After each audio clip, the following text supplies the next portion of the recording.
Éric Zemmour s'invite sur les terrains de football.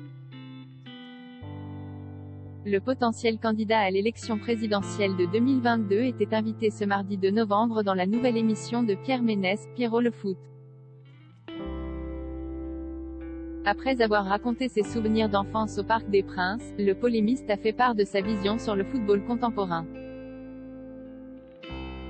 Il regrette que ce sport soit devenu, selon lui, moins populaire, et estime que, depuis l'arrêt Bosman, l'argent est la clé du succès des clubs. Pour rappel, l'arrêt Bosman est une décision de la Cour de justice des communautés européennes rendue en 1995 qui a révolutionné le football européen. Cet arrêt a permis de libérer la circulation des joueurs au sein de la communauté européenne, limitée jusque-là par des quotas liés à la nationalité. Une décision que regrette aujourd'hui Éric Zemmour, qui pense que les quotas permettaient d'avoir un vivier de joueurs dans chaque pays, et d'empêcher que ces joueurs soient remplacés par des joueurs étrangers qu'on achète de partout.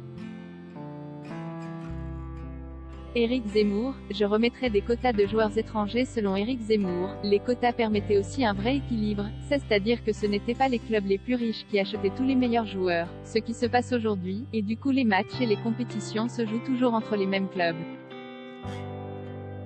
Il estime que ces quotas étaient aussi un bon moyen pour les clubs de garder leurs joueurs. Il considère enfin que l'abrogation des quotas a eu un impact sur les supporters. Je trouve que ça empêche une vraie identification au club, a-t-il lancé. Pierre Ménès a donc interrogé Éric Zemmour pour savoir quelle serait sa solution pour résoudre ces problèmes. Moi je remettrai des quotas de joueurs étrangers, a répondu le polémiste, avant d'ajouter, je sais que Platini a essayé quand il était président de l'UEFA et qu'il a échoué. Je sais que c'est voué à l'échec, mais je vous dis que ce que j'aimerais dans l'idéal. Des propos qui pourraient faire du bruit dans le milieu du football professionnel.